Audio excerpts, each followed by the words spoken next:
जय हिंद। हमारे साथ है तिरुदस्ता के ऑनर संतोष जी। अभी इन्हीं से हम लोग बात करने वाले हैं, क्योंकि यह बिहार और झारखंड दोनों राज्यों का कवरेज करते हैं और खासकर जयराम महतो के ऊपर इनका फोकस रहता है, क्योंकि वो नए विधायक हैं।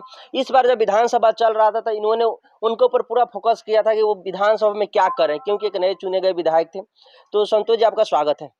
बहुत बहुत स्वागत है। और आपके द्वारा जो बताया जा रहा है कि जयराम महतो पर फोकस था, तो फोकस नहीं था। दरअसल देखिए, युवा चेहरा थे। जिस प्रकार से बिहार में मनीष कश्यप का चेहरा देखे होंगे, पवन सिंह का चेहरा देखे होंगे, तो ये सब युवा चेहरा थे।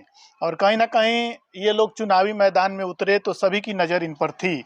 उसी प्रकार से झारखंड के जयराम महतो भी थे, जो कि युवा चेहरा थे, और उनके द्वारा पहले भी लोकसभा चुनाव फाइट किया जा चुका है। और उसके बाद विधानसभा चुनाव जो फाइट किए, वो खुद अपने पार्टी से फाइट किए और उसमें कहीं ना कहीं वो जीते। हालांकि उनके द्वारा और भी सीटों पर टिकट देने का काम किया गया था, लेकिन उनका एक ही सीट निकला। अब सवाल यह है कि एक जयराम महतो और उनके अवज में लगभग 80-81 विधायक हैं वहाँ पे। तो आज के दौर में जयराम महतो जिस प्रकार से झारखंड की जमीनी स्तर की समस्याओं को लेकर आवाज उठा रहे हैं, वो कहीं ना कहीं चर्चा का विषय बना हुआ है। इसीलिए बार बार जयराम महतो का जिक्र होता है। कोई भी खबर होता है तो उसमें कहीं ना कहीं जयराम महतो का जिक्र आ ही जाता है। आप देख सकते हैं, अभी बिहार में जन सुराज पार्टी आई हुई है, तो जन सुराज पार्टी में भी कुछ ऐसे चेहरा है जो जयराम महतो का नाम लेते हैं। कहीं ना कहीं जयराम महतो का जो विचारधारा है, जयराम महतो जिस प्रकार से काम कर रहे हैं अपने झारखंड में, उसी प्रकार से बिल्कुल निष्ठापूर्वक जन सुराज के भी नेता यह काम करने का दावा कर रहे हैं। हालांकि अभी जन सुराज पार्टी बनी है, इसमें कितने विधायक जीत के आते हैं यह आगे की बात है, लेकिन जन सुराजियों के द्वारा यह चीज़ क्लियर बोला जा रहा है, कोई भी काम पारदर्शित रूप से करेंगे। इसको लेके मैं बार बार अपडेट देता हूँ। नहीं, वो तो है ही। जौन सुराज आइए, बिहार में परिवर्तन की बातें करें। देखिए क्या होता है, जनता के ऊपर है, महत्ता मालिक है। हमारा यह था कि जयराम महतो इस बार विधानसभा चला होगा, 20 दिन विधानसभा चला, झारखंड विधानसभा 20 दिन चला। और कल विधानसभा का समापन था, यानी जो बजट पेश हुआ था 20 दिन तक उस पर चर्चा हुआ विधानसभा में। उसके बाद से वो समापन हुआ। जयराम महतो को वहाँ पे 2 प्रश्न मुझे बहुत पसंद आया। एक तो उन्होंने प्रश्न किया था विधानसभा में कि आप बजट में सरकारी स्कूलों के लिए कई करोड़ रुपया पे बजट कर देते हैं, लेकिन जब बजट में सरकारी स्कूलों में सांसद, विधायक, मंत्री और सरकारी तंत्र से जुड़े हुए लोग हैं, उनके बच्चे सरकारी स्कूल में नहीं जाते पढ़ने के लिए, तो उतना बजट पेश करने से क्या फायदा है? जब आप इतना करोड़ों का बजट पेश कर देते और आपके बच्चे जितने भी सरकारी तंत्र के लोग हैं उनके बच्चे नहीं जाते, तो इसमें क्या कहिएगा आप? उसमें उसमें कई तरह का जवाब मैं दूंगा। जैसे कि आपके द्वारा बताया गया कि करोड़ों फंडिंग किया जाता है सरकारी स्कूलों पर, लेकिन सरकारी स्कूलों की जो व्यवस्था है बिल्कुल बेकार व्यवस्था है। और फंडिंग की जहाँ तक बात है, तो ज़्यादा से ज़्यादा फंडिंग किया जाता है तो ज़्यादा से ज़्यादा भ्रष्टाचार भी होता है। अब मंत्री हैं, विधायक हैं, सांसद हैं, जिला में किसी बड़े पोस्ट पे अधिकारी हैं, आपके बच्चे उस स्कूल में क्यों नहीं जा रहे हैं? प्रश्न यहाँ पे ये था जयराम महतो का कि जब आप इतना करोड़ों रुपया बजट पेश कर रहे हैं, सरकारी स्कूल में सुधार कैसे आएगा जब सरकारी तंत्र के लोग के बच्चे मैं उसमें वही बोल रहा जाएंगे? हूँ आपको, सिर्फ पैसा से सरकारी स्कूल का सुधार नहीं होगा।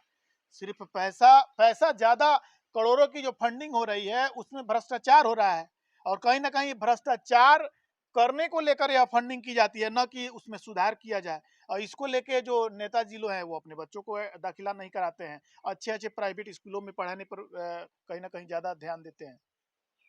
यहाँ पे एक और उन्होंने प्रश्न उठाया था जयराम महतो ने कि सरकारी हॉस्पिटलों के लेके, सरकारी हॉस्पिटल में कई हजार करोड़ का बजट पेश कर दिया जाता है कि इतना करोड़ रुपया सरकारी हॉस्पिटलों में जाएगा, लेकिन उन्होंने जो उदाहरण वहां पे दिया था कि पूर्व मुख्यमंत्री जो झारखंड के आंदोलन के कार्यता धर्ता थे, शिबू सोरेन जो हेमंत सोरेन जी के पिता है, और जितने भी बड़े वहां पे मंत्री हो, चाहे स्वास्थ्य मंत्री हो, चाहे अभी के मुख्यमंत्री हो, चाहे सांसद, विधायक हो, वो लोग करोड़ों को बजट पेश करके हॉस्पिटल बनवा रहे हैं। रिम्स बनवाया गया है झारखंड में, उसमें इलाज नहीं करवाते हैं। अपने इलाज करवाने के लिए दिल्ली जाते हैं, बेंगलुरु जाते हैं, गुजरात जाते हैं, आपका तो क्यों आप सवाल बजट एक आप ही है। पेश कर रहे हैं? तो फिर आप लोग उसमें क्यों नहीं इलाज करवा? जब बढ़िया से व्यवस्था दे ही रहे हैं तो क्यों नहीं उसमें इलाज करवा रहे वही हैं? मैं बता रहा हूँ। अब देखिए, सिर्फ झारखंड को ही मत देखिए, आप यहाँ पे बिहार में भी देख लीजिए। बिहार में लालू प्रसाद यादव जी का तबीयत खराब हुआ था, तो उनको पारस हॉस्पिटल में एडमिट किया गया था। तो पारस हॉस्पिटल तो सरकारी हॉस्पिटल है नहीं, वो प्राइवेट हॉस्पिटल है। उसमें अच्छे तरीका से इलाज होता है। इसको लेकर लालू प्रसाद यादव जी को वहाँ पे एडमिट किया गया था। उसी प्रकार से झारखंड में जैसे कि आपके द्वारा सरकारी स्कूलों की जो व्यवस्था को लेकर बात किया गया, उसी प्रकार से सरकारी अस्पतालों की भी व्यवस्था है। पैसा तो खर्च किया जा रहा है, भवन बन जा रहा है, लेकिन वहाँ पे जो पर्याप्त डॉक्टर नहीं मिल पाते। अगर डॉक्टर है भी तो अपना प्राइवेट क्लिनिक चलाने के चक्कर में लगे हुए हैं। और आप वहाँ पे इलाज कराने जाते हैं तो वहाँ पे डॉक्टरों की मौजूदगी नहीं रहती है, जिसको लेके वहाँ पे इलाज ठीक ढंग से नहीं होता है। इस तरह की तमाम जो समस्याएं है उत्पन्न है, इसको लेके कहीं ना कहीं नेताजी लोग है कि अच्छे अस्पतालों में अपना जाके इलाज कराते हैं। जरामत एक और वहाँ पे प्रश्न उठाए थे कि 75% किसी भी कंपनियों सरकारी या प्राइवेट कंपनियों को लेके कि 75% वहाँ यानी लोकल लोगों को उसमें नौकरी देना चाहिए और 25% बाहरी लोगों को नौकरी देना चाहिए। तो इस पे आप क्या कहिएगा, ऐसा होना चाहिए? वो तो देखिए, वो तो एजुकेशन पर निर्भर करता मैं है। यहाँ पे जयराम मोदी ने विधानसभा में प्रश्न उठाया था मैया सम्मान योजना को लेके कि मैया सम्मान योजनाओं में महिलाओं को बिना काम किया 2500 रुपया दे रहे हैं, अच्छी बात है। लेकिन जो महिलाएं रसोईया है जो काम कर रही हैं उन लोगों को 2000 रुपया दिया जाता है, तो उन लोगों को कम से कम बढ़ाना चाहिए। देखिए, सबसे बढ़िया सवाल किए हैं आप। जयराम महतो के द्वारा यह जो आवाज उठाया गया है, इससे यही साफ जाहिर होता है, जो महिला नौकरी कर रही हैं उनको 2000 मिल रहा है, जो नौकरी नहीं कर रही हैं उनको 2500 मिल रहा है।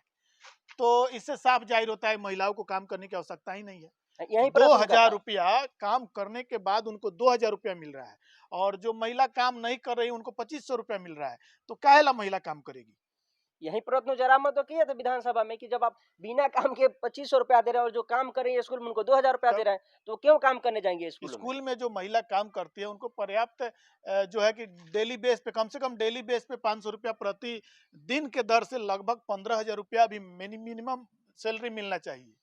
और ये तो 2500 रुपया तो अनुदान मिल रहा है। तो 2500 रुपया अनुदान जहाँ मिल रहा है, वहाँ जो काम कर रहा है उसका सैलरी 2000 है। तो कहीं ना कहीं यह तो झारखंड वासियों के लिए एक सबसे दुखद खबर है। इस तरह की नहीं होनी चाहिए। जो महिला है, महिलाओं को जिस प्रकार से अनुदान दिया जा रहा है उसी प्रकार से महिलाओं को सैलरी भी देना चाहिए। चलिए, अब यहीं पे आप लोग क्या सोचते हैं? यहाँ ये तीरे दोस्ता का ऑनर है। आप लोग इस वीडियो के बारे में क्या सोचते हैं? अपनी प्रतिक्रिया कमेंट में और दीजिएगा। मिलते हैं नेक्स्ट वीडियो में, जब तक के लिए जय हिंद, थैंक यू।